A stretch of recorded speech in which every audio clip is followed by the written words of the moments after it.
Haristuti Shloka 42. When a jignasu bhakta, that means a seeker of self-knowledge who inquires into the nature of I or the self, when he with utmost devotion worships Paramatma, then what will such a jignasu bhakta, such a devotee accomplish? What will he gain? That phala or benefit of devotion is established in this verse.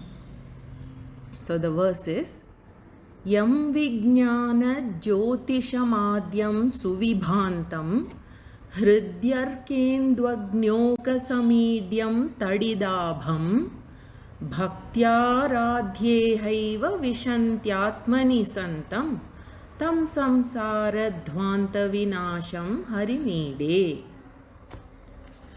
According to the meaning, we'll see the prose order. Anvayarthaha. Arka indu agni okasam. That's arkendu agnyokasam. Idyam tadid, tadit or tatit. Both are okay. Abham, adyam, suvibhantam, vijnana jyotisham, yam, hridi, bhaktya aradhya, atmani santam, ihaeva vishanti, tam samsaradhvanta vinasham harim ide. So, that Paramatma, how is he and who is he? Arka indu agni okasam. Arka means the sun, indu means the moon, and agni is the fire. Then okas is the fourth word. Okas means the substratum or the place of abiding, the abode. Here the words sun, moon and fire are taken as the light. So the light of the sun, the light of the moon, the light of fire, all these, they have their source in Paramatma, and that Paramatma is Idyam, the one who must be worshipped. The one who is worthy of receiving worship is that Paramatma. So that Paramatma who is appropriately, befittingly the one who is worshipped, how is he?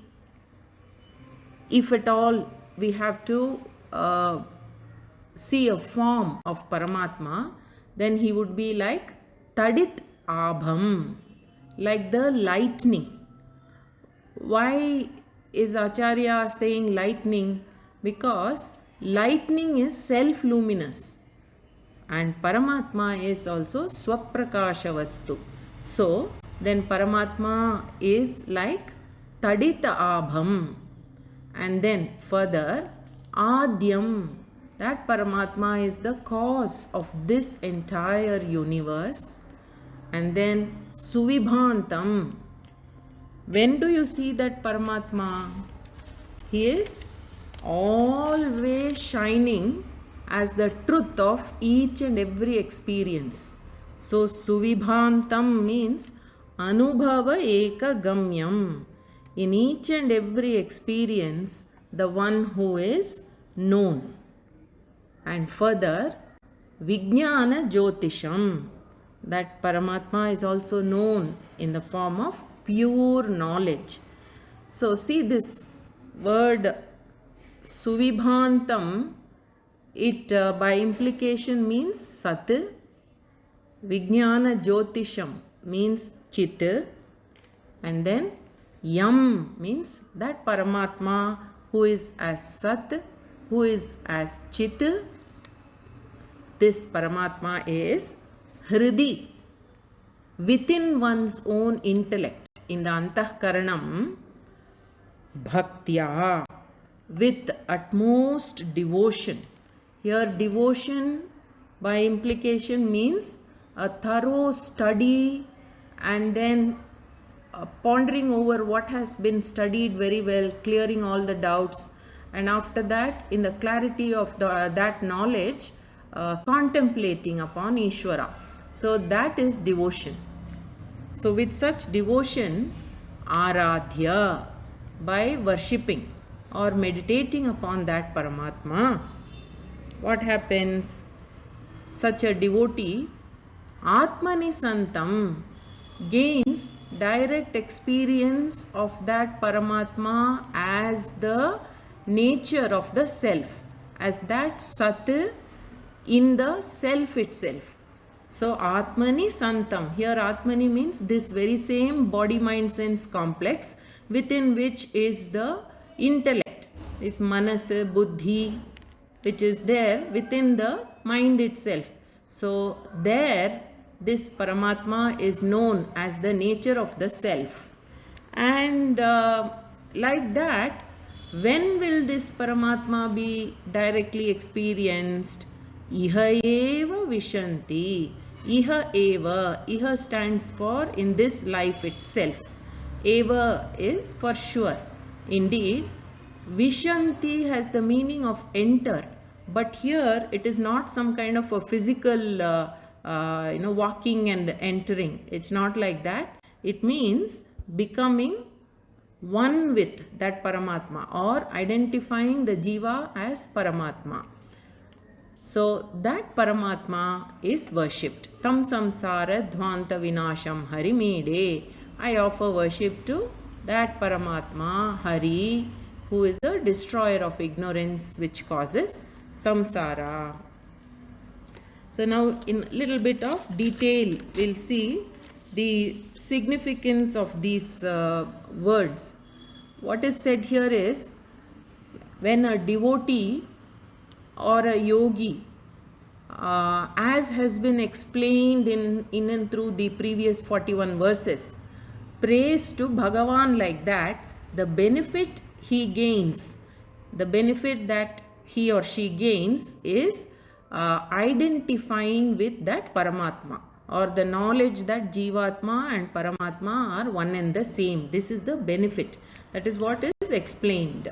So these words, Arka, Indu, Agni, Okasam. Here, what does it imply?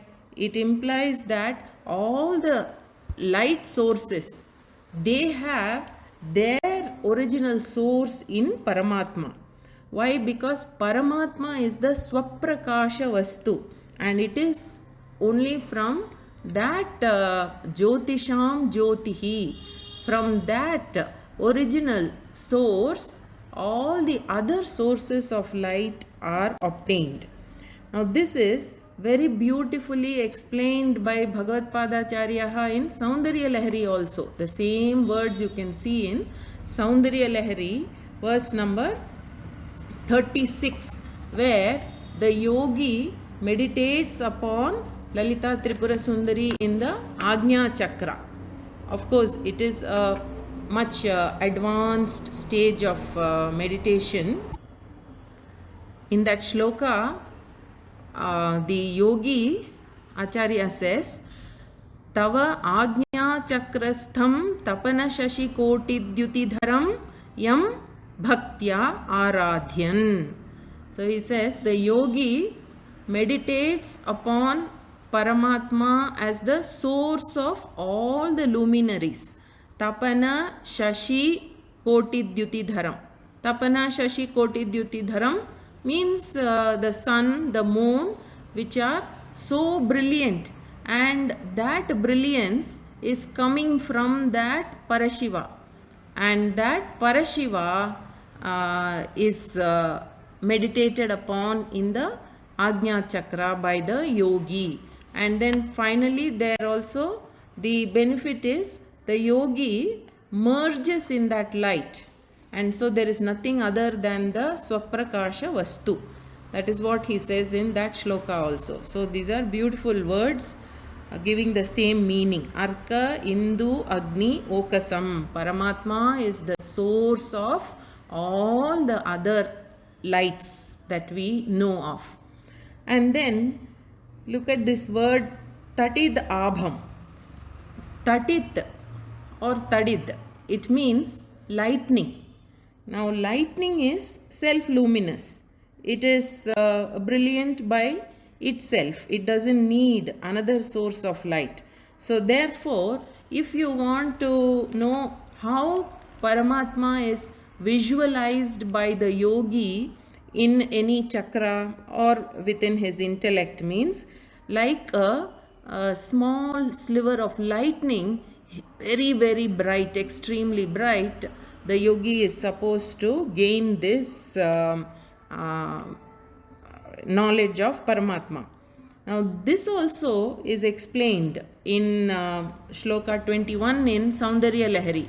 How is Bhagavati Lalita Mahatripura Sundari visualized by the yogi?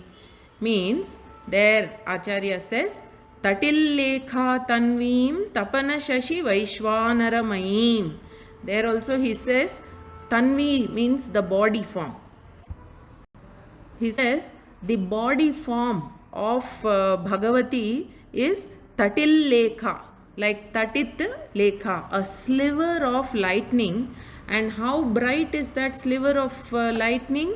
It is like the Tapana is the sun, Shashi is the light of the moon, Vaishwanara is the light of fire. Tapana Shashi Vaishwanara Mayim. So Devi is Parashiva, and that Parashiva is revealed as a sliver of lightning, which is as bright as all the brilliance of all the luminaries, sun, moon, fire, everything put together. So that is how the yogi visualizes Paramatma, the Swaprakasha Vastu. So here in this shloka also he says, how is that Paramatma? Tadid abham or tadidabham. So some books will say tatit, some will say tadit. Both are correct. And then further, as has been explained in many previous shlokas, this Paramatma is by now known as the cause of this whole world. The material cause, the instrumental cause, everything is one and the same source. Therefore, Adyam. This is also realized by the yogi. And further, this yogi, such a devotee, Jignasu Bhakta, yogi, is able to see that Paramatma everywhere and in every experience. So that is brought out by the word suvibhantam. Suvibhantam. Vibhantam is shining, and by the force of the prefix, prefix su. So suvibhantam means in and through every experience and every being in existence, the reality behind everything is known as the Paramatma in the mind of this devotee who's done sadhana for a length of time.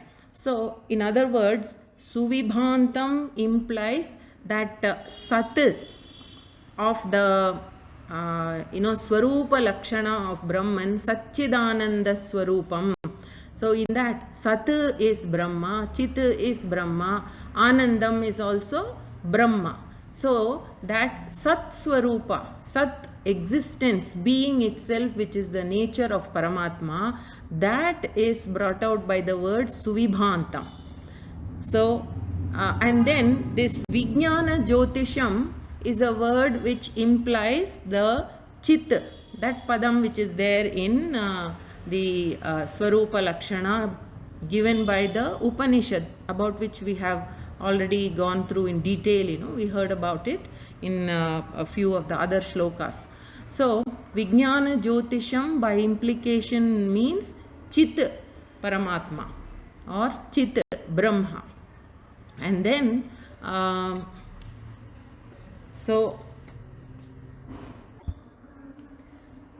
then the words Bhaktya Aradhya, that implies a long time study, committed study of the Shastram, which is Shravanam, and then very committed analysis of what has been studied, which will be Mananam, so that any doubt remaining will be cleared and there will be clarity in knowledge about Brahman.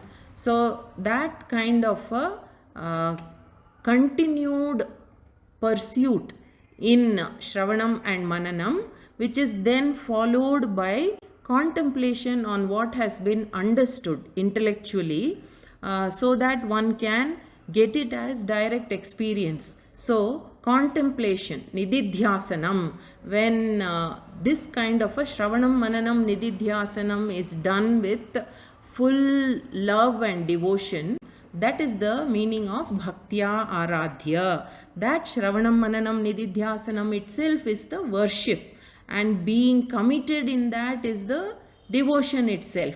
So in that process, the benefit that this devotee gains is the direct experience of that Paramatma as being non-separate from the self.